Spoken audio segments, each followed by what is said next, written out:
অভিনেত্রী হিসেবে বলিউডে বেশ প্রতিষ্ঠিত নাম কারিনা কাপুর, শাহরুখ, সালমান ও আমির।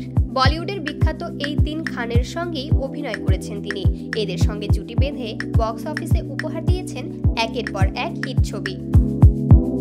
সম্প্রতি এক সাক্ষাৎকারে তিন খানকে নিয়ে মুখ খুলেছেন নবাবের বেগম, যেখানে দুজনের প্রশংসায় মাতলেও সালমানকে নিয়ে বেফাঁস মন্তব্য করে বসেন অভিনেত্রী।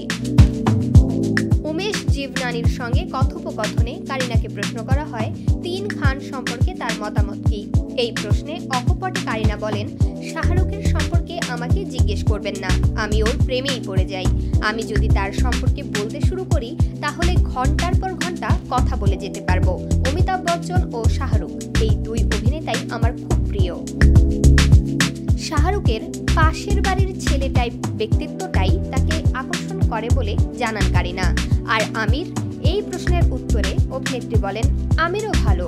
হাম হে রাহি প্যার কে এবং কায়ামত সে কায়ামত তক ছবিতে আমার আমিরকে সত্যিই ভালো লেগেছে, কিন্তু তিন খানদের মধ্যে যদি বাছতে বলেন তাহলে আমি শাহরুখের ভক্ত।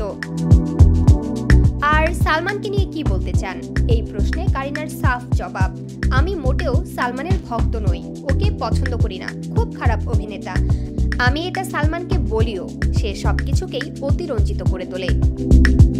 এদিকে কারিনার এমন সাক্ষাৎকারের ভিডিও ছড়িয়ে পড়তেই নেটপাড়ায় হইচই পড়ে গিয়েছে। বিশেষ করে সালমানের ভক্তরা কোনোভাবেই মেনে নিতে পারছেন না অভিনেত্রীর এমন মন্তব্য। প্রসঙ্গত, শাহরুখের সঙ্গে অশোকা, রাওয়ানের মতো ছবিতে কাজ করেছেন কারিনা। আবার আমিরের সঙ্গেও 3 ইডিয়টস, লাল সিং চাড্ডার মতো ছবিতে কাজ করেছেন তিনি। আর ভাইজান সালমানের সঙ্গে বডিগার্ড, কিউকি এবং মে और মিসেস খান্নার মতো ছবিতে কাজ করেছেন কারিনা।